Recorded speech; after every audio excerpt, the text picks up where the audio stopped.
कि अगर ऐसा नहीं करेंगे तो एक बड़ी फ्रस्ट्रेशन होगी जिसका सामना जुडिशरी को करना पड़ेगा। जी देखें, अब्दुल मतीन का केस मैंने आर्गू किया है, अब तो मैं उसको बड़ा कैटेगोरिकली समझ सकता हूँ। सेक्शन 6 के अंदर कोई ऐसी प्रोविजन नहीं है जिससे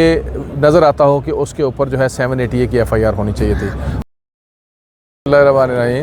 सबसे पहली बात यह है कि वकला के ख़िलाफ़ जो टेररिज्म के मुकदमात हैं, मैं समझता हूँ ये किसी गहरी साजिश का हिस्सा हैं और मैं समझता हूँ इससे बार को कमज़ोर नहीं बल्कि मैं समझता हूँ बेंच को कमज़ोर करने की कोशिश की जा रही है। एक साजिश हैज की जा रही है कि बार और बेंच के दरमियान एक बड़ा सारा खलीज हो ताकि जो तीसरी ताकतें हैं वो उनको अदालतों को अपनी मर्ज़ी से चला सकें। तो मैं समझता हूँ कि इसमें बार और बेंच के इत्तेहाद की और इत्तेफाक की बड़ी ज़रूरत है और मिल के चलने की बड़ी ज़रूरत है। Obviously these two wheel of a chariot, तो दोनों को मिल के ही चलना है और अल्टीमेटली दोनों को मिल के चलने से आपने देखा है कि हमेशा उससे जो है निज़ाम अदल मजबूत हुआ है। तो इससे कुछ फ़र्क नहीं पड़ता IG साहब ने क्या कहा या क्या नहीं कहा, लेकिन उसके बाद उन्होंने हमसे मिलने पर यह भी कहा कि मेरा ये डोमेन नहीं है, ये मेरी बात करना नहीं बनती थी और उनका रवैया मादरत खाना था और मैं समझता हूँ इस बात को हमें दोबारा से दोहराना नहीं चाहिए। बाकी जो FIRs हो रही हैं इंडिविजुअली, हम इंशाअल्लाह ताला उसके हवाले से हमने लाहौर बार के लेवल पे और सूबाई लेवल पे तमाम ज़िला और तहसीलों में जो हमारे हाईली प्रोफेशनल लॉयर्स हैं उनके ऊपर जो है एक कमेटी हमने आज नोटिफाई कर देंगे। जितने भी वकला के ख़िलाफ़ मुकदमात होंगे उसके ऊपर वो जो कमेटी है वो काम करेगी इमीडिएटली, और जहाँ जहाँ में ये नज़र आया कि FIR गलत हुई है, गैर कानूनी हुई है और 780 नहीं बनता था फिर भी दी गई है, वहाँ हम उन पुलिस ऑफिसर्स के ख़िलाफ़ इस्तगासे फ़ाइल करेंगे और उनका ट्रायल करेंगे इंशाअल्लाह ताला। और आप देखिएगा कि इंशाअल्लाह ताला हमें कानूनी तरीके से और कलम और किताब से अपना हक़ लेना आता है तो शायद हमें लड़ने झगड़ने की ज़रूरत नहीं पड़ेगी। लेकिन इसके बावजूद अगर कोई चीज़ें ख़राब हुई तो हम तहरीक चलाना जानते हैं, कुर्बानियाँ फ़िज़िकली देने भी जाते हैं और मुआशी कुर्बानियाँ भी देना जानते हैं। आपने 2007 वाली तहरीक में इस बात को देखा है और पूरी दुनिया में इस यूनिक तहरीक को ना सिर्फ लोगों ने तस्लीम किया बल्कि उसके समरात जो है वो पूरी सोसाइटी के लिए और आम लिटिगेंट के लिए निकले हैं पहले भी और आइंदा भी इंशाअल्लाह ताला। आप देखेंगे इंशाअल्लाह ताला हम इस मुल्क में रूल ऑफ़ लॉ के लिए, आइन की हुक्मरानी के लिए और इंडिपेंडेंस ऑफ जुडिशरी के लिए काम करेंगे। लेकिन उसके लिए ज़रूरी है कि हमारे वकला के अंदर भी इत्तेहाद हो, बार और बेंच जो है उनका भी मैं समझता हूँ एक इकट्ठ होना चाहिए खूबसूरत, जिसमें जो छोटे मोटे ईगोइस्टिक इश्यूज़ हैं उनको हल करना चाहिए। एडवोकेट अब्दुल मतीन का जुर्म क्या था और क्या उसके ऊपर जो 780 लगाई गई वो कानून के मुताबिक लगाई गई? जी देखें, अब्दुल मतीन का केस मैंने आर्गू किया है, अब तो मैं उसको बड़ा कैटेगोरिकली समझ सकता हूँ। सेक्शन 6 के अंदर कोई ऐसी प्रोविजन नहीं है जिससे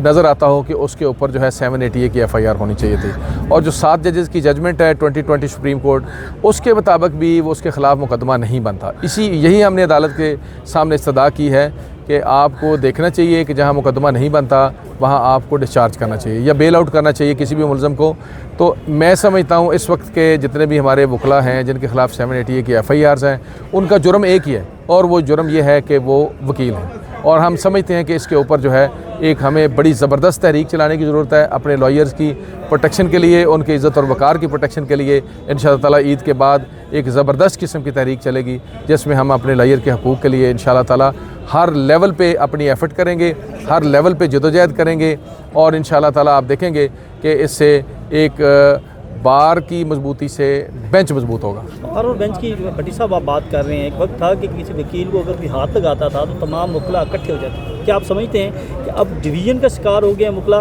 कि वकला को जो है वो गिरफ़्तार भी किया जाता है, चार दीवारी का तकद्दुस भी पामाल किया जाता है और हमने ये देखा कि वकला के ऊपर 20-20, 25-25 मुकदमात भी दर्ज हुए? देखिए जी, कोई वकला में कोई नफाक नहीं है और बिल्कुल मुत्तहिद हैं, इकट्ठे हैं, लेकिन उसमें जो एक हिकमत अमली है मैं समझता हूँ शायद हमसे वो हिकमत अमली वज़े नहीं हो पाई जो हमें वज़े करनी चाहिए थी। उसकी ऐसी चीज़ों की रोकथाम के लिए और एक रिस्टेंट के लिए हमें चाहिए था कि एक हिकमत अमली तय करते, वो जो हम अनफॉर्चुनेटली नहीं कर सके, आज तय हो गई है। वाइस चेयरमैन साहब सूबाई लेवल पे एक कमेटीज़ बनाएंगे और हम लाहौर लेवल पे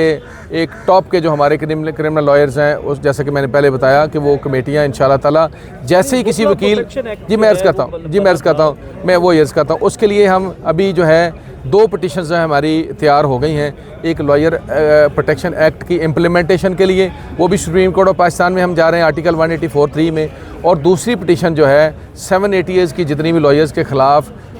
FIRs हुई हैं, उन सब FIRs को हम इकट्ठा करके वो भी आर्टिकल 184(3) में हम सुप्रीम कोर्ट ऑफ पाकिस्तान में जा रहे हैं कि आप ये बताएं कि इसमें सिवाय इसके कि हमारा इसमें जो मुलज़म है वकील है, इसके अलावा जुर्म क्या है, या फिर आप अपनी साथ जो जजेस की जजमेंट है या फिर आप उसको जो है वो वापस लें, या इसके ऊपर फुल कोर्ट बना के अपना व्यू ही चेंज कर दें कम से कम कि जो है ये और कौन कौन सी चीज़, फाइल हाथ से गिरेगी तो दहशतगर्दी होगी, वकील ऊंचा सांस लेगा तो दहशतगर्दी होगी, वकील अगर कोई बात करेगा तो दहशतगर्दी होगी, अगर वकील अहलमद से अपनी फ़ाइल पढ़ने के लिए मांगेगा तो भी दहशतगर्दी होगी, या इसके पैरामीटर चेंज कर दें या फिर इसके ऊपर अमल दरामद करवाएं। ये दोनों पटिशन इंशाल्लाह ताला लाहौर बार एसोसिएशन इंशाल्लाह ताला directly supreme court of Pakistan में इंशाल्लाह ताला ईद के फौरी बाद हम पटिशन फाइल करेंगे। इससे पहले अब्दुल मतीन जो हैं वो रिहा हो जाएंगे इंशाल्लाह ताला। हमारी कोशिश भी है और रिक्वेस्ट भी की है हमने अदालत को,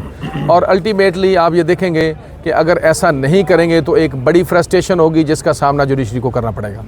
जी मैं अर्ज़ करता हूँ, देखिए कुछ दोस्तों ने ऐसी बात की, नुमाइंदों का जजेस के साथ मिल के जाके बात करने का एक ही बात होती है